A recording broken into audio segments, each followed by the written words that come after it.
हमारी कार। তো ফাইনালি দেবদার খাদার মুভিটা আমি গতকাল দেখে নিলাম। এই মুভিটা আমার কাছে পার্সোনালি কেমন লাগছে সেটাই তোমাদেরকে বলবো। তো হে গাইস, আমি সফর। তো প্রথমে যদি বলি, অনেক অনেক শুভেচ্ছা দেবদার জন্মদিনের উপলক্ষে। তো দেবদার জন্মদিন আজকে 25শে ডিসেম্বর। তো আজকে দেবদার জন্মদিন। তো জন্মদিনের অনেক অনেক শুভেচ্ছা এবং অনেক অনেক কামনা দেবদা আরো জানি এরকম ভালো ভালো মুভি ইন্ডাস্ট্রিকে উপহার দিতে পারে। তো প্রথমে যদি বলি এই সিনেমাটা আমার কাছে পার্সোনালি কেমন লাগছে, এই সিনেমাটা এক ওয়ার্ডে যদি বলি, ফ্যান্টাস্টিক একটা সিনেমা। একবারে সিনেমাটা দেখে তোমার মনে হবে না যে এই সিনেমাটা বেঙ্গলি সিনেমা, এমনকি কলকাতায় সিনেমাটা বানাইছে। তো যখন সিনেমাটার ফার্স্ট ফ্রেমে একটা ট্রেনের শট আছে ভাই, এইটা তোমাদেরকে স্পয়লার দিয়ে দিলাম। ট্রেনের শট আছে ভাই, এটা তোমরা ইয়ের মধ্যেও দেখতে পারবে, ট্রেলারের মধ্যেও দেখতে পারবে। তো ট্রেনের শটটা ভাই দেখে ফার্স্টেই ফিল হয়ে গেল যে এই সিনেমাটা ভাই পুরোটা সাউথ টাইপের সিনেমা এটা হতে যাচ্ছে।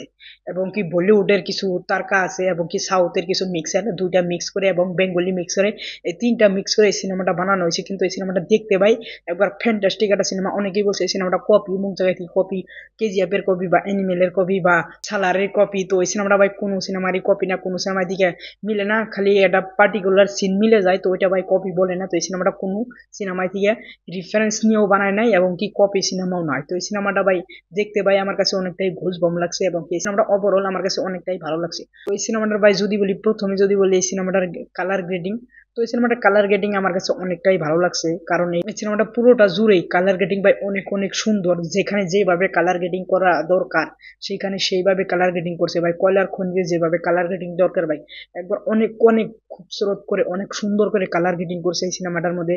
এবং এখন যদি বলি দেবদাকে, তো দেবদার পারফরমেন্স ভাই, দুইটা ক্যারেক্টার এখানে আছে, এটা স্পয়লার না, এখানে তোমরা টেলারই বুঝতে পারবে, বাপ আর বেটা। তো দেবদার দুইটা পারফরমেন্স, ছেলে আর বাপের, তো ভাই দুটা ভাই গজব। যারা বলে দেবদা এই অ্যাক্টিং পারে না, অনেকেই বলে যে দেবদা অ্যাক্টিং পারে না, কিন্তু ওই সিনেমাটা তোমরা দেখে আসো প্লিজ, খাদান মুভিটা হলে গিয়ে। তো তোমরা এখানে দেখতে পারবে যে দেবদার অ্যাকচুয়ালি অ্যাক্টিং পারে কি পারে না সেটা তোমরা প্রমাণ পেয়ে যাবে। তো এখানে আমি অ্যাক্টিং আর কিছু বলবো না। তো এখানে দেবদার তো অ্যাক্টিং ভাই জবরদস্তি হয়েছে। তো এইখানে যদি যিশু সেনগুপ্তর কথা বলি ভাই, যিশু সেনগুপ্ত ভাই তো ভাই এটা ফাটিয়ে দিছে। কারণ যিশু সেনগুপ্ত যখনই ঢোল বাজায় তখনই ভাই মনে হয় যে নতুন কিছু করবে। তো এখানে ভাই যিশু সেনগুপ্ত থাকে মেন ভিলেন। তো এখানে যিশু সেনগুপ্তর যেটা ক্যারেক্টার, ফার্স্ট হাফে ভাই অতটা স্ট্রং না, কিন্তু বিল্ড আপ হয় ফার্স্ট হাফে যে ক্যারেক্টারটা ভালো হবে হবে হবে, যখন সেকেন্ড হাফে যাওয়ার পরে ভাই দেবের থেকেও পেজ বেশি পায়, দেবের থেকেও ভাই ইটা স্ক্রিন টাইমটা জিসিম তো বেশি পায়। তো এই কারণে ভাই জিসিম তো ভাই ফাটিয়ে দিয়েছে। আর জিসিম তো যেভাবে অ্যাক্টিং করে ভাই সাউথে, বলিউডে করে, এখানেও সেই অ্যাক্টিং ভাই বজায় রেখে খাদানের মতো অ্যাক্টিং করছে যিশু সেনগুপ্ত। তো ভাই যিশু সেনগুপ্তকে এনে 10-এর মধ্যে 10। এবং যদি আমি বলি এই সিনেমাটাকে 10-এর মধ্যে আমি কত দিব, তো এই সিনেমাটাকে 10-এর মধ্যে আমি 8 দিব। কারণ এই সিনেমাটা পুরোটাই ভাই মাস মশলা এন্টারটেইনিং। তো এই সিনেমাটা আমি একটুকে আমার কাছে ফল লাগছে কারণ এই সিনেমাটার গানগুলো, তো এই সিনেমাটার গান আমার কাছে অতটা ভালো লাগেনি যতটা আমি এক্সপেক্ট করেছিলাম। তো এই সিনেমাটা ভাই পারফেক্ট, কিন্তু এই সিনেমাটার গান অতটা ভালো লাগেনি, সেই কারণে 2 মার্ক কাটলাম।